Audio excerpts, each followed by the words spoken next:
He is the former WFCA flyweight champion and the reigning, defending ACA flyweight champion Holmes from Canada, Russia.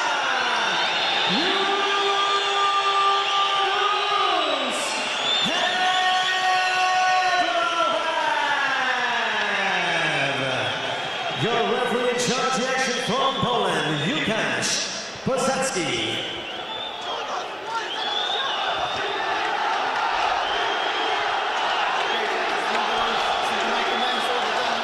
Да, накал, конечно, какого не было даже на поединке Магомеда Исмаилова. Да, согласен. Здесь народ уже хорошо разогрет этим самым боем, и да, не только больше им. Уже все главное событие вечера, вот титульный бой. Да, Азам Гафоров, еще не познавший горечи поражений. И Юнус Евлоев, очень опытный боец. Давайте смотреть. 5 раундов по 5 минут.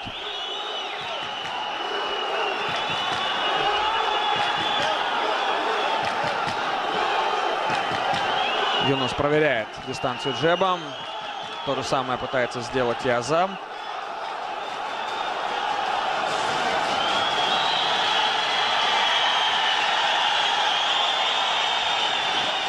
Вот сейчас от трибуны, ну, надеюсь, не обвалит. Все-таки ВТБ-арена. Ну да. Строилась она очень долго. И очень, как бы скрупулезно. Сказать, надежно, да, поэтому... А тем временем проход в ногу в исполнении Юнуса и попытка перевода. Да, есть перевод. Укладывает, но моментально по сетке пытается подняться Гафоров. Завести бы ножку, да, завел. В легком весе смены позиции могут быть очень часто. Это не всегда значит столько же, сколько, например, в том же весе тяжелом, где если ты упал, то, скорее всего, уже не поднимешься. Здесь, конечно, все иначе. Позиции могут меняться одна за другой постоянно, а еще это порой может ничего не значить. Но так или иначе, преимущество сейчас у российского спортсмена есть. Здорово зашел сбоку. Вот это уже, кстати, более-менее серьезно. Практически утверждается в маунте, по крайней мере, имеет для этого шанс. Правда, у него голова заблокирована, но ножки бы вправить. Да, есть, забрался за спину. Есть, правил ноги. Ничего себе, здорово. Да, кстати, если сейчас растянет, то тогда уже можно смело прием брать. Да, кстати, видим, что есть небольшое рассечение на носу Юнуса Евлоева. И вот, да, попытка взять удушение, закрывает треугольник на корпусе, будет контролировать таким образом. И локоть использует Юнус. Да, но у него, смотрите, сейчас не очень удобное для удушающего положение. Он находится у стены. То есть запаса для того, чтобы душить, не очень много. Поэтому здесь скорее побить, да, развернуться, как он сейчас и делает. Видите? Да, ой, и вот здесь, да, уже... Заправил таки руку, смотрите. Здесь пытается снять захват. Причем, как Гафоров. интересно, он начал снимать за локоть. Довольно редкое движение. Оригинальное, прямо скажем. Обычно от удушающего защищаются, работая с кистью. Пробил локтем, но получилось затылок Юнус. Тут два момента. Когда держит треугольник сзади, честно говоря, еще часто ноги устают. Да, конечно, потому что статическое напряжение постоянно. Поэтому долго здесь, конечно, Юнусу находиться не стоит. Ну и мы видим, что Азам очень хорошо защищается, отбивается, наносит удары. Ну, конечно, это не те удары, которые могут реально потрясти, но во всяком случае они сбивают с панталыку, скажем так. Заставляют отвлекаться от намеченной цели.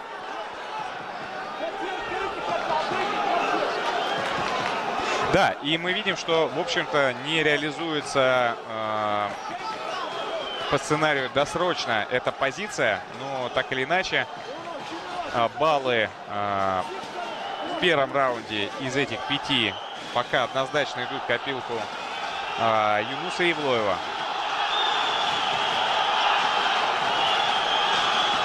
Менее 2 минут до завершения раунда, видимо, чемпионский пояс. Есть у него определенное моральное преимущество, но точно такое же моральное преимущество будет у Азама Гафорова, если он из этого положения с успехом выйдет. Да, если он развернется, то он уже будет сверху, соответственно. Развернуться здесь не очень легко, но... Ну, понятно, да. Но, опять же, мы говорим о статическом напряжении, которое может дать свои плоды. Если ноги устанут, да, то и улучшить момент Азам Гафоров, то все возможно. Но пока никаких предпосылок к этому нет.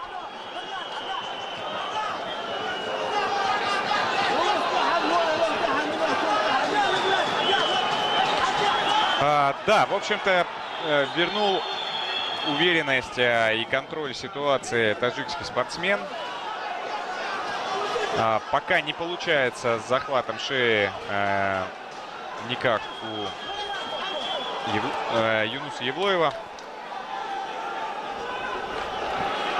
Да, но похоже, что... нет, вот вот смотрите, интересно. Сейчас довольно плотненько. Вот сейчас вполне себе может, есть ресурс спины. И, кстати, опять через локоть, по-моему, сбросил руку со своей шеи Азам Гафоров. Ну, владеет таким навыком, молодец, что сказать. Удары локтями не всегда легитимные, но тем не менее.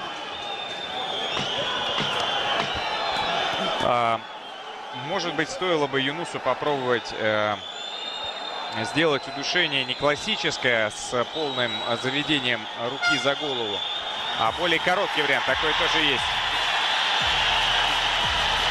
Да, чувствует некоторое моральное преимущество. Показали нам Алексей Яценко. Да, Марбека Хасиева, руководители лиги. Да, руководители лиги, людей, которые создали и ведут сейчас эту лигу и сделали ее такой успешной. За что им низкий поклон. Все-таки это актив нашей страны и вообще всей Северной Евразии в мире единоборств.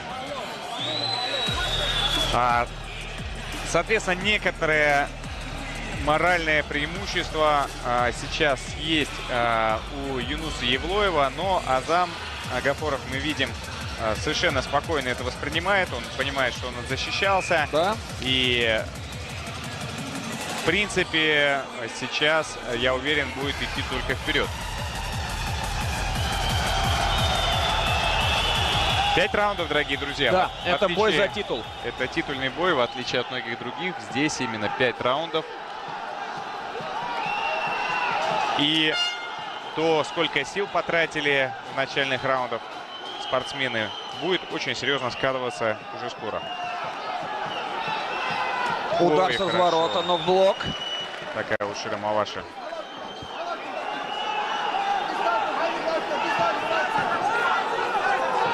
Стреляет джебом Юнус. Не отдает ноги.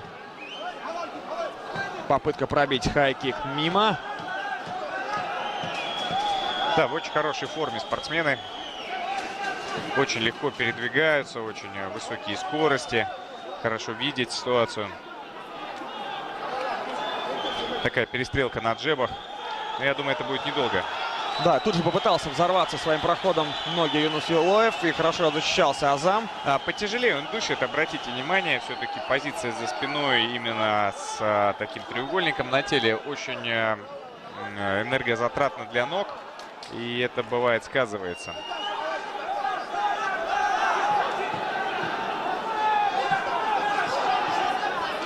Еще одна попытка. Так, есть попытка, есть захваченная нога. Будет ли перевод? Да, есть перевод.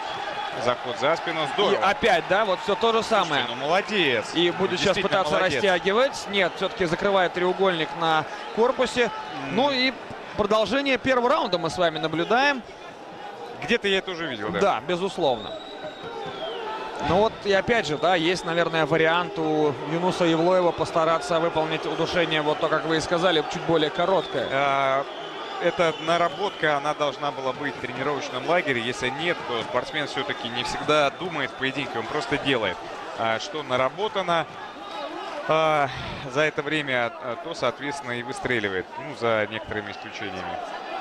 Момент в том, что, возможно, действительно стоило рискнуть и попробовать растянуть ногами таджикского спортсмена, и тогда было бы проще разбираться непосредственно с проведением приема. Да, просто из этого положения размягчить ударами довольно сложно, потому что удары не заряжены.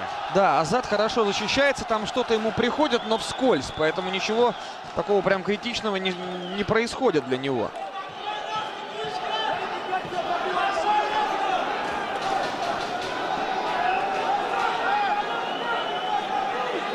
Да, контроль. Пока просто контроль, без каких-либо изысков. А здесь мы знаем, возможно, и рычаги локтя со спины, и удушающие со спины нескольких видов. Кстати, этот удушающий является самым популярным приемом в мире. То есть, если мы откроем мировую статистику, то мы увидим, что удушающий сзади – это прием номер 1. Но при этом у него есть очень большое количество разноплановой специфики. То есть это не один прием, а на самом деле группа приемов, объединенных одним названием. Да, потихонечку локти, потихонечку все та же самая работа. И вот он трофей, ради которого все это затевалось. Да, вот здесь такая ситуация, как мне кажется, патовая. То есть и Юнус не может задушить, а Азам не может выбраться отсюда. Ну, время их рассудит. И этого времени осталось еще минута 30 в этом раунде. Плюс 3 раунда за ним. Но просто я думаю, что болельщики, которые в таком количестве здесь собрались и которые так неистово поддерживают обоих, хотели бы другого немного боя. Правда же? Но поддержат своего спортсмена при любом раскладе. Это понятное дело. А вот здесь уже вот нет, все равно. Опасно, но почему-то... Азат да. очень четко все контролирует, снимает руки, не позволяет себя душить. Амортизирует удары Юнуса, то есть ничего серьезного он не пропускает. В общем-то, все идет к тому, чтобы мы ушли на перерыв вот в таком положении. Да, вполне себе это вероятно. Попыток переходить на рычаг локтя, который часто отсюда пробуют, пока не видно.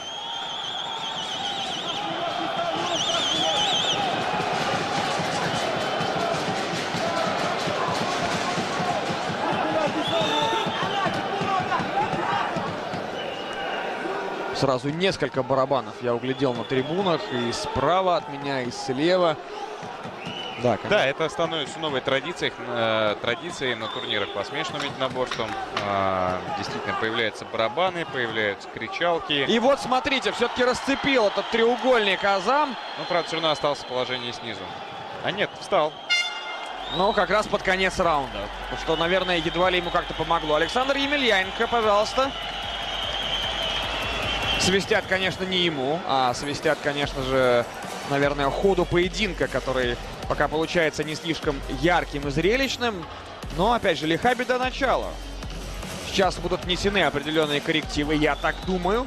Просто у меня такое ощущение сложилось, что Юнус Евлоев целенаправленно искал ту же самую позицию, что была и в первом раунде. То есть он вышел на удушение сзади, пытался растянуть, не получилось, закрыл треугольник на корпусе и в таком положении пребывал до скончания раунда. Ну да, и мне кажется, что Юнус несколько больше сейчас устал, по крайней мере, есть такое впечатление.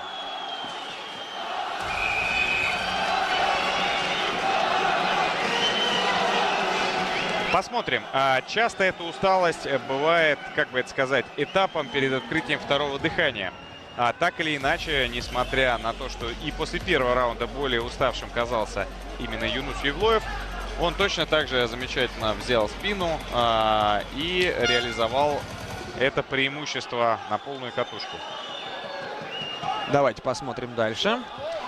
Интересно другое, то что Азам Гафаров пока никак не подберет ключи и свой какой-то способ для победы в этом поединке. Согласен. Ну, здорово сейчас колено зашло.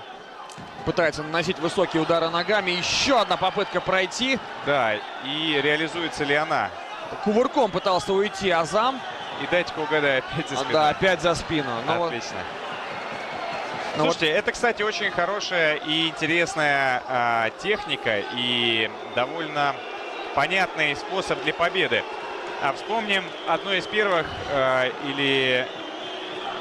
первое поражение Александра Сарнавского в Штатах, в Беллаторе, когда его вот таким образом победил ветеран, по-моему, Рич Клементи, если не ошибаюсь. Вот такое у него какое-то было имя. И он просто по-моему, 2 раунда из 3 находился за спиной Александра. Фактически ничего он тогда не сделал, но все-таки выиграл. Даже несмотря на то, что Сарнавский в 3-м раунде его неплохо попадал. И после матчевого интервью Рич признался, что Сарнавский бил как товарный поезд. Именно поэтому, да, он пытался держать его в неудобном положении максимально. Здесь же мы видим, что это совершенно осознанная тактика. И давайте помнить, что все-таки самое главное здесь это победа. И не всем принципиально, каким способом эту победу одерживать. Мы видим, что постоянно идут попытки выхода на удушающий прием. Что это может значить? Это может вполне себе значить, что за условно 1000 ложных попыток в какой-то момент будет одна концентрированная, которая и приведет к досрочному завершению. Это более чем вероятно.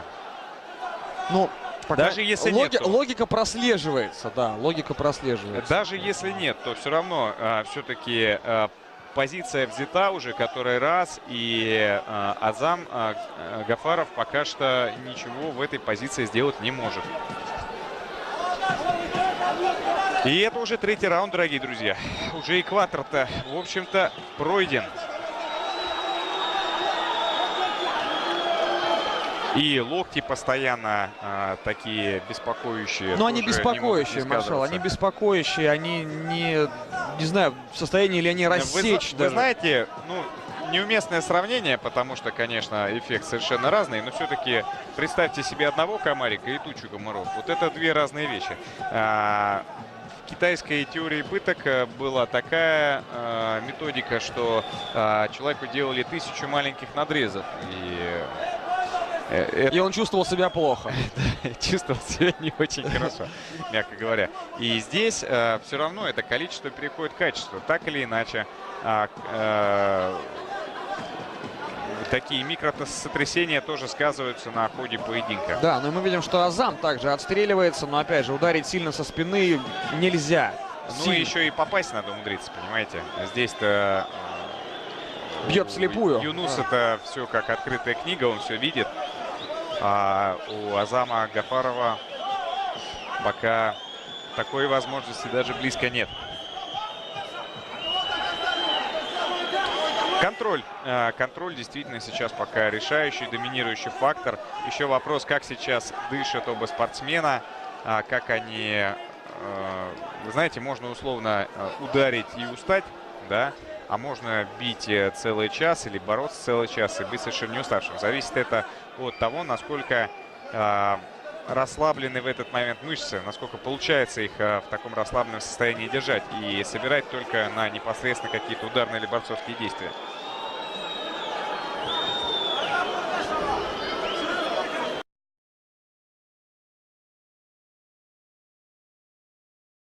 Кстати, да. 3 попадания подряд. Начали обмениваться. От чеченского спортсмена и проход.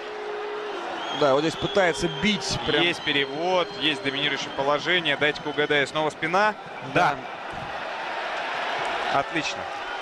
Слушайте, я могу еще раз повторить, только комплименты в сторону Юнуса Евлоева. Я понимаю все негодование как бы людей, которые привыкли к другим поединкам, но с точки зрения узкой как бы прослойки профессионалов и любителей собственной ММА, да, я могу сказать, что ну классно, классно, по-настоящему классно. Нашел ключи к этому поединку. Юнус Евлоев и Азам Гафаров должен включаться сейчас на 200, на 300%, разворачиваться, ловить руки. Здесь вот есть, можно собственное плечо попробовать сделать рычаг локтя. Каким-то образом рисковать, потому что, ну а что терять-то еще? Двух мнений тут быть не может относительно возможного победителя решением. Нужно нечто большее. Хотя история смешанных единоборств, конечно, всякие чудеса видела и помнит. Все возможно. Ни в коем случае нельзя даже сейчас предполагать, что мы однозначно знаем, кто в этом бою победитель. Еще ничего не решено.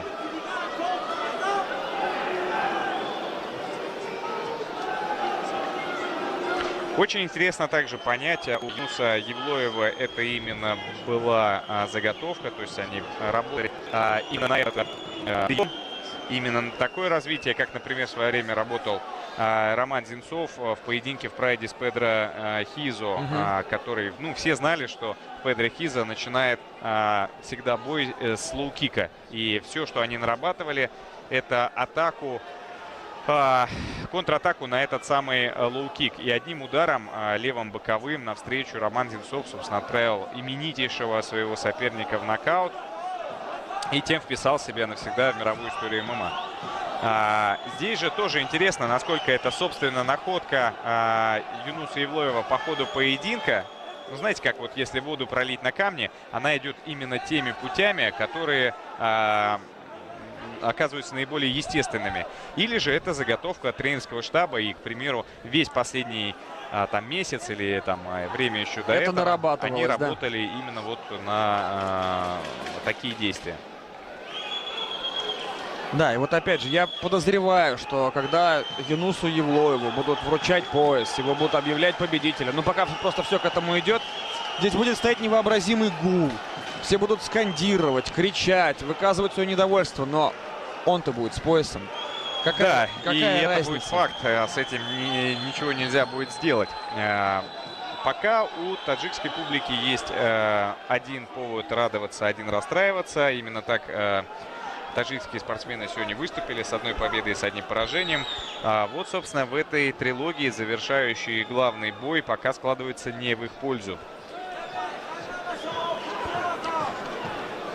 Поэтому ждем.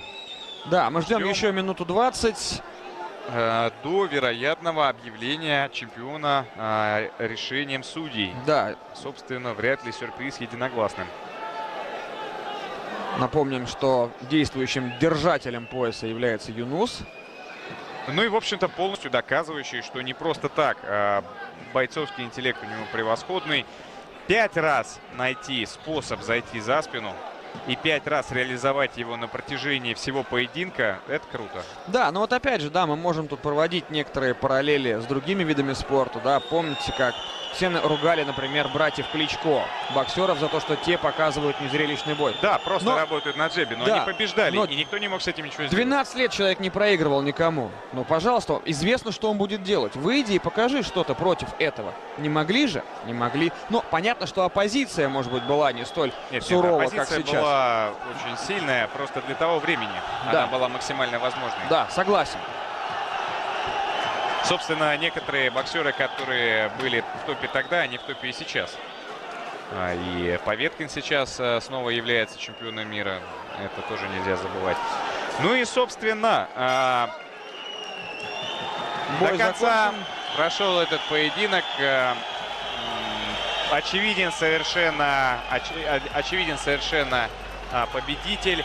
И здесь Азам Гафаров благодарит свою публику за поддержку вопреки всему и видимому результату этого поединка. Да, при том, что он замечательный спортсмен и, в принципе, он не пропустил никакого серьезного ущерба, но он проиграл 5 раундов из 5. Да, это правда. Это абсолютная правда, с которой очень сложно спорить. Да, вполне вероятно, что уже скоро он выиграет следующий поединок и снова выйдет еще раз на титульный бой. Но сегодня однозначно победителем является Юнус Евлоев, с чем мы уже совсем скоро его в полной мере будем рады поздравить. Обняли спортсмены, сказали друг другу добрые слова, подняли друг другу руки. И мы ждем, собственно, только одного объявления результатов турнира. И вручение чемпионского пояса вместе с ним.